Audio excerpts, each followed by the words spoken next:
Close your eyes for a second. Imagine you just woke up. It's January, it's early, and you're in a medieval castle. Not the castle from the movies, with fires crackling in every room, soft rugs and steaming banquets. The real castle. Stone walls 1.5 meters thick that spent the entire night radiating cold into the room. A window with no glass, covered only by a piece of leather or wood that shifts in the wind as you breathe.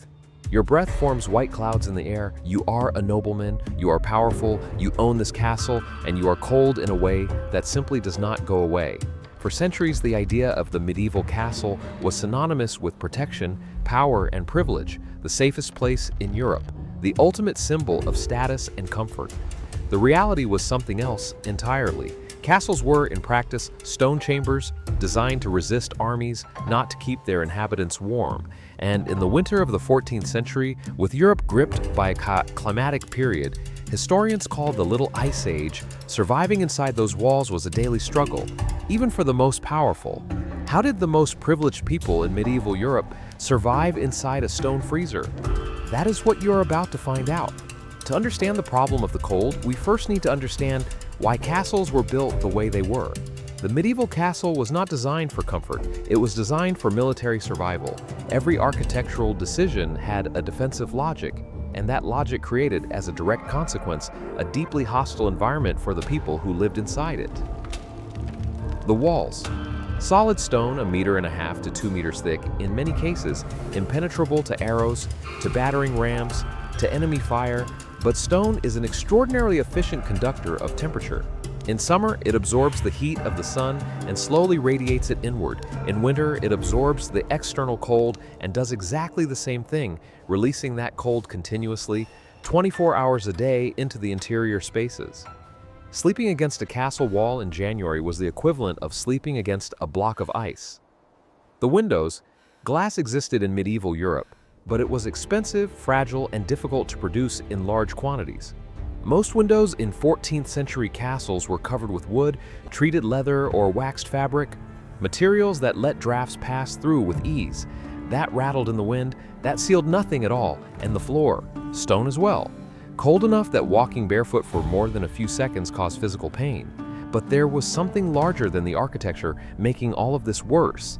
14th century Europe was marked by a climatic phenomenon historians call the Little Ice Age, a period of gradual cooling that lowered average European temperatures by up to 2 degrees Celsius compared to previous centuries. 2 degrees sounds like very little. It wasn't.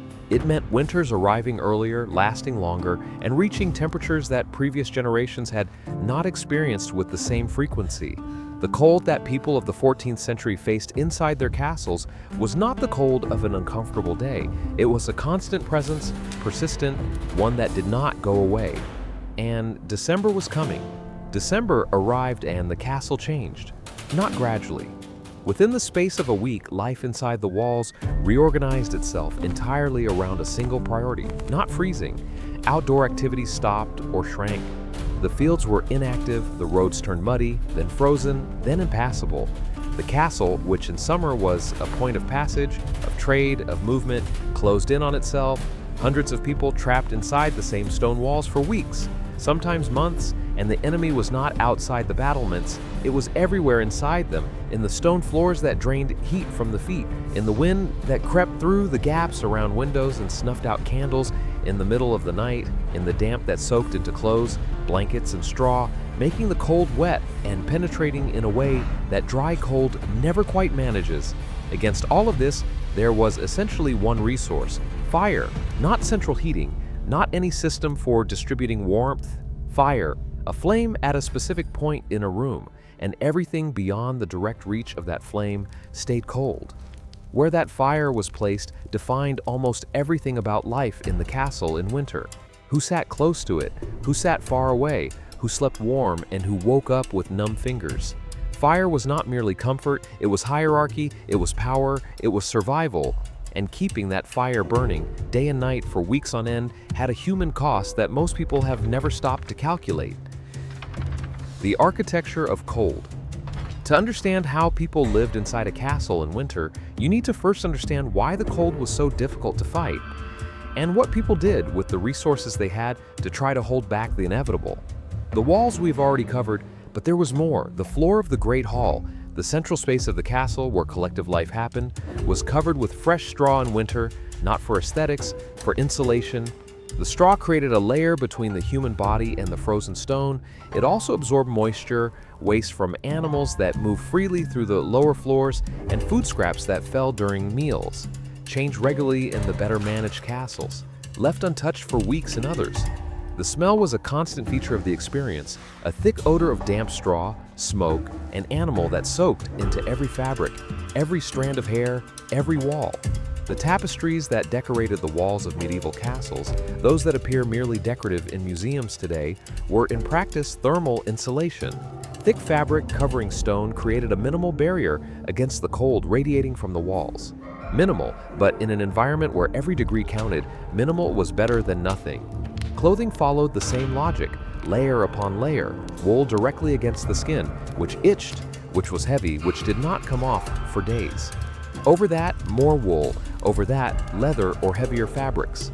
Nobles wore animal furs, ermine, fox, beaver, not merely as a status symbol, but because animal fur is one of the finest natural thermal insulators that exists. Removing those garments to sleep in a bedroom without an active fire was a decision that had to be carefully considered. Fire as the center of the universe. The great fireplace of the main hall was the sun of the medieval castle in winter. Everything orbited around it. Medieval fireplaces were enormous, open, without efficient draft systems, designed to burn large quantities of wood continuously. In large castles, a main hall fireplace could be 2 meters wide or more. A person could stand inside it upright, and still, the heat it produced rarely warmed the room beyond a radius of 3 to 4 meters. The reason is simple physics: heat rises. In a room with a ceiling 6, 8, 10 meters high, most of the heat generated by the fireplace went straight upward, warming the air near the ceiling, while the people sitting on the floor continued to feel cold at their feet. Smoke was the other problem. Medieval chimneys were poorly designed and poorly built. Wind in the wrong direction reversed the draft and filled the room with smoke. Red, irritated eyes were as characteristic of the medieval winter as the cold itself. Chronic respiratory illness was common among people who spent months breathing wood smoke in enclosed spaces. Who sat closest to the fireplace was not necessarily whoever was coldest. It was whoever held the most power. The lord of the castle and his honored guests occupied the seats nearest the fire, not out of courtesy, but out of hierarchy. Servants and workers warmed themselves at the edges in the heat that was left over. In private chambers, separated from the great hall, on the upper floor, there were braziers, metal containers filled with glowing coals, carried by servants from the central fire to the private rooms. Effective for a few hours, then cold coals, cold room, and someone needed to get up in the middle of the night to refill them, a task that existed as a formal role in large castles. The firekeeper, awake while everyone else slept, moving through dark corridors with a brazier in hand. The hierarchy of comfort. Here's the paradox that most people do not expect. In many medieval castles, some servants spent the winter less cold than their lords. The lower floors of the castle, is where the kitchens were, where the stables were, where the animals were kept, were considerably warmer than the upper floors.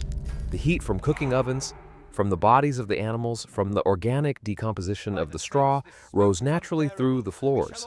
Those who worked in those spaces were in constant contact with heat sources that the noble chambers at the top of the tower simply did not have. The Lord's Chamber was at the highest point of the castle, the most strategically advantageous point militarily, the coldest point thermally, closer to the wind, further from the heat rising from the floors below, with walls more exposed to the exterior, status and comfort pointed in opposite directions, and even with braziers, tapestries, animal furs, and servants dedicated to maintaining the fire, the cold penetrated everything, every fold of clothing, every meal that turned cold before it reached the table, every night of broken sleep interrupted by the cold, returning when the brazier went out. The castle defended against the external enemy with brutal efficiency. Against the cold, it offered far less protection than history usually admits. January, February, the months when cold stopped being discomfort and started being danger.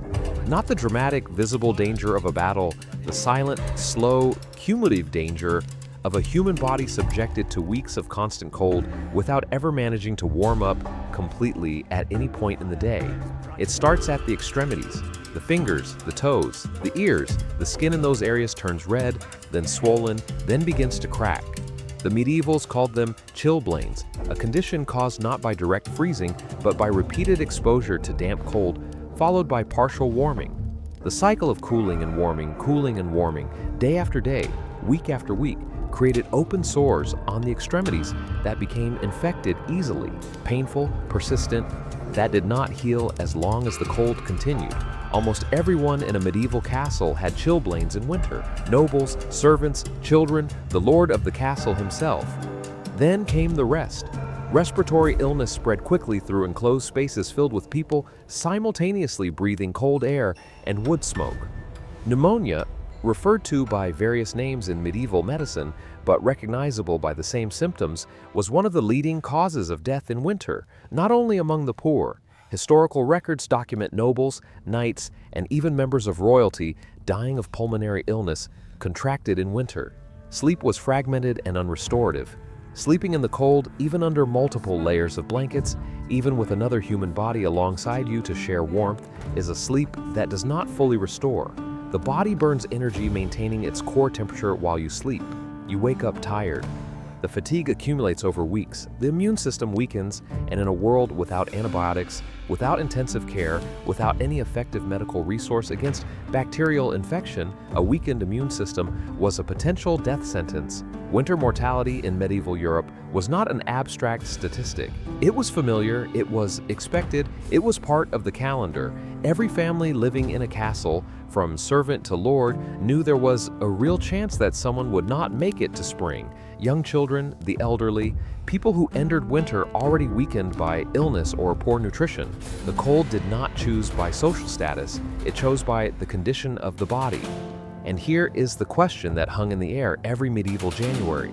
If the castle did not protect against the cold, if thick walls, tapestries, braziers, and animal furs were not enough to guarantee survival, what truly separated those who made it to the other side of winter from those who did not? The response to medieval cold was not technological, it was human. Without effective insulation, without centralized heating, without any resource that could change the physics of the problem, the people who lived in 14th century castles developed a set of adaptations that were not comfort, they were survival strategies. And many of them shaped aspects of medieval life that we still recognize today without knowing where they came from. The medieval bed of a nobleman was not a place for one person. It was a shared environment: husband, wife, young children, sometimes a trusted servant, all in the same bed under multiple layers of wool and animal skin blankets, not for lack of space. For basic physics, human bodies generate heat, and shared heat is multiplied heat. The four-poster bed, that structure with curtains all around that appears merely decorative, was, in practice, a thermal insulation tent. Closed curtains created a smaller micro-environment that was far easier to warm with the body heat of those inside. Animals were involuntary allies in this battle. Stables positioned on the lower floors of castles were not merely a convenience, they were biological heaters. A full-grown horse generates a significant amount of body heat. Dozens of animals together in an enclosed space raise the temperature of the floors above in a measurable way. Some castles deliberately positioned the most used winter rooms directly above the stables for exactly this reason. Medieval winter cooking was not merely sustenance, it was internal heating. Dense broths, hot soups, meat simmered in liquid for hours, not only because they were satisfying, but because hot liquid warmed the body from the inside in a way that cold food never could. The imported spices, pepper, cinnamon, ginger, cloves, that appear in abundance in medieval recipes had a reputation for warming the body internally. Medieval medicine believed this with conviction. Today we know that some spices do, in fact, slightly raise body temperature and improve circulation. The intuition was right even without the science to explain it, and there was something more subtle and more powerful. The medieval winter social calendar was organized around fire in a way that created collective warmth as a direct consequence. Banquets, celebrations, religious gatherings all happened around fireplaces in large groups, in spaces where dozens of human bodies together raised the temperature of the room significantly. The intense social life of the medieval winter was not merely entertainment to combat the boredom of confinement. It was a collective thermal strategy. Surviving winter in the castle depended less on individual resources and more on not being alone. Cold was a problem that the community solved together, or did not solve at all. The next time you feel cold, wig in a room, in a car, in an office with the air conditioning turned up too high, you will do something automatic. You will press a button, turn a dial, pull up an app on your phone, and the cold will go away. That ability is so integrated into modern life that it has stopped seeming extraordinary. It became background noise, it became expectation, it became something we only notice when it is gone. The people who lived in 14th century castles, the most powerful, the wealthiest, the most privileged in all of Europe, did not have that button. They did not have that option. They had stone, fire, wool, and each other, and even with all of that, winter killed. Regularly, without regard for title or wealth, the castle that appeared to be a symbol of absolute power was, every January, a reminder of how many limits human power actually has. Comfort is not the natural state of human existence. It is an extraordinarily recent technological achievement, and far more fragile than any of us like to admit. The distance between the heated room where you are right now and the stone chamber where a medieval nobleman woke up with his breath visible in the air is measured in decades of technology, not centuries of human evolution. Close your eyes again for just a second. See? January, castle, cold stone, white breath in the air. You are powerful, you own this place, and you are cold in a way that simply does not go away. This is Saul's Stories, where the past pulls you in and never quite lets go. If this video transported you to another time, leave a like. It helps more people find stories like this one. Subscribe to Saul's Stories so you never miss what comes next. And if you know someone who would love to step inside this world for a few minutes, share this with them right now. See you in the next chapter.